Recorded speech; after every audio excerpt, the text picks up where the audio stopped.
What's up, viewers, subscribers, and agents alike? It's your boy Enlightened Luciferian Prince coming at y'all once again. When was the last time I uploaded? A few days ago. But I recently got a request from somebody named Aside to further elaborate on what specific negative averment is, because I know it's a word that I spoke upon previously, briefly. I think the video is probably like 10, 11 minutes, which should probably pretty much be this, but it won't be hashing over the same subject matter as that video. So that previous video on specific negative averment and this video are not the same. So we're going to call this denial of corporation's existence. So it's not going to be known as specific negative averment. It's just layman terms for you understanding why this term exists in law. Now, as I always say in my videos on my channel, if you're watching this around children, please remove them from your immediate vicinity, as my videos are not for children.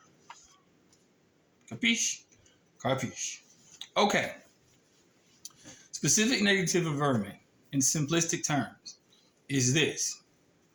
It is you're alleging that you are not a fictional entity. Simple.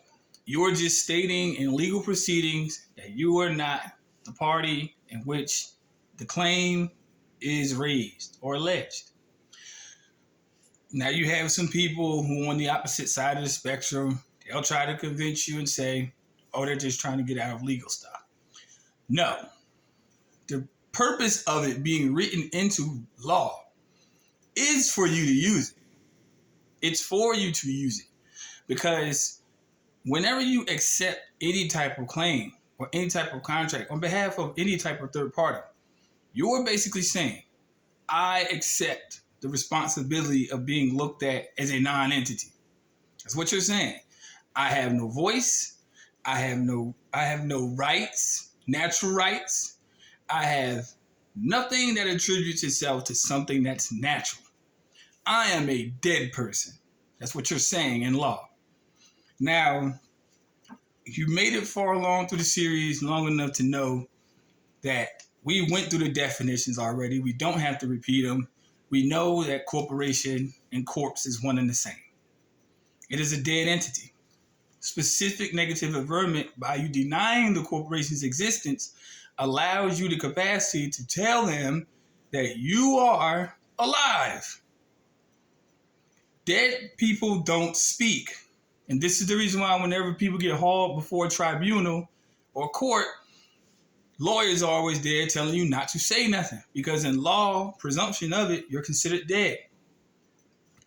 Let me prove that this is even true by case law before the naysayers come and say, I'm speaking from a bias. No.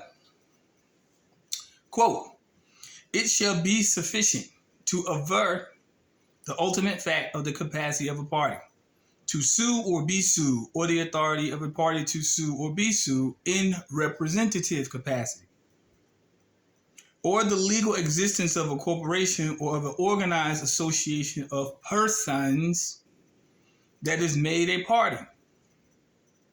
When a person desires to raise an issue as to the legal existence of any party to sue or be sued, or the authority of a party to sue or be sued in representative capacity, the person shall do so by specific negative averment, which shall include such supporting particulars as are particularly within the pleader's knowledge.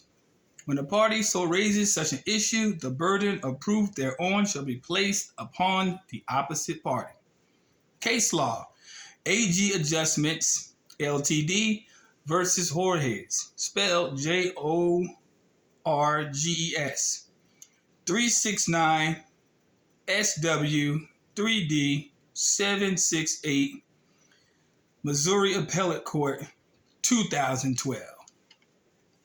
That's case law.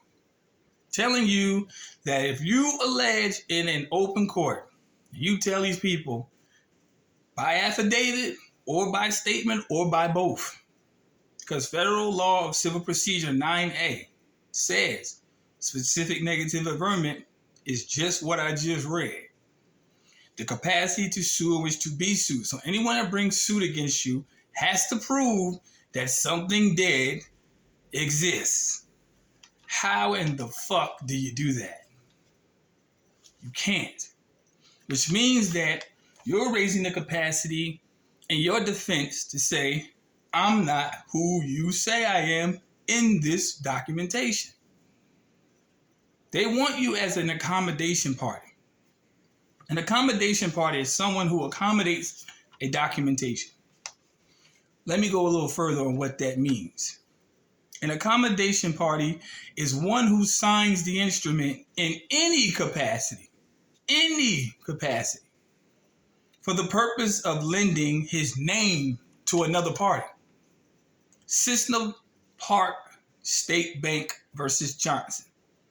That is the case law. Cissna Park State Bank versus Johnson. What did they just say in the case law? Lending his name to another party. Do y'all understand where this is going? They're asking you to accommodate something so they can make you the liable party so they can loan your name out for a time until the expiration of the contract. And that comes from the tattoo face guy on YouTube. That's a fact. They know that by them doing this trickery, that's what it is. We can go a little further and call it what it really is. It's some fraud. You are being tricked into not asserting your natural right as an individual, living being, sentient person. Sentient, not person by law. One that's capable of feeling, to converting yourself into a accommodation party or a liable party or an obligor, whatever word you want to use, they're all the same in some respect. Synonymous, I should say, in law. But that's the purpose of it. So whenever somebody says, push something in front of you, sign this, you're loaning your name out. You're giving up tangible property. And this is the reason why I tell people, and I stress, whenever you enter into any agreement, make sure you're a secure party creditor. Make sure you're a secure party creditor. Not a sovereign like most people say on these channels. You're a sovereign in your natural right. But once you sign the documentation, you are no longer a sovereign. You are a debtor. You are now inclined to pay that into its entirety or to fulfill the length of the contract until it's over with. Straight. That's just the way it is. Contract law means it cannot go any further other than the day, up until the day into which it was enforced. It can't go no further.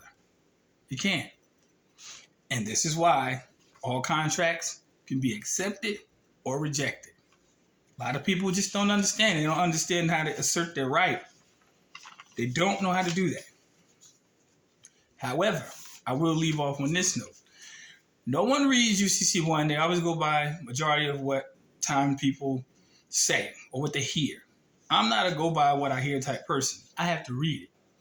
UCC 1308, which was formerly UCC 1207, says, 1308, this is, a party that with explicit reservation of rights performs or promises performance or assents to performance in a manner demanded or offered by the other party does not thereby prejudice the rights reserved. Such words as without prejudice, under protest, or the like are sufficient. Which means that even if you do find yourself in situations where contracts are forced, and we're going to say the court system, i.e. traffic, misdemeanor, criminal, federal, doesn't matter. You're saying, I'm signing this, but I'm keeping my natural rights. Most of the time, people need to understand that the way courts operate is by force. It's no other way. It's not nice in any instance, from the lowest to the highest. It's all contractual.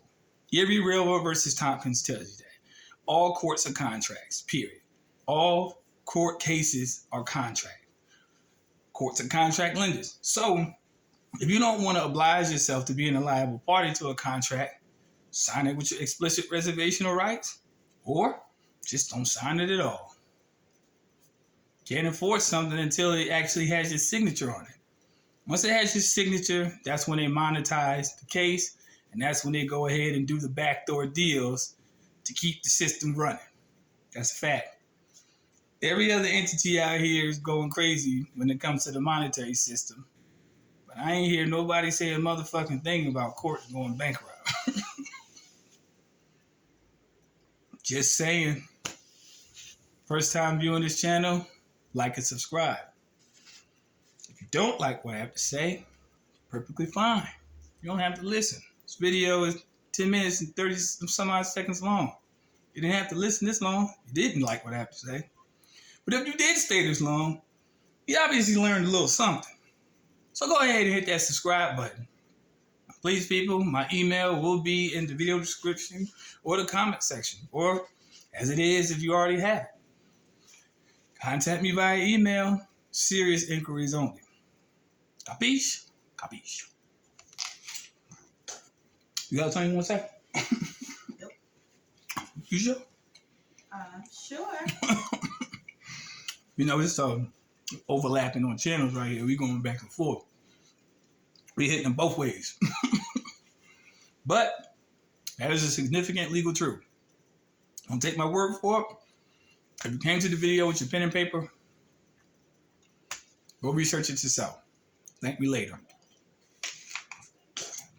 Now I'm about to enjoy this apple and play Modern Warfare. Goodbye.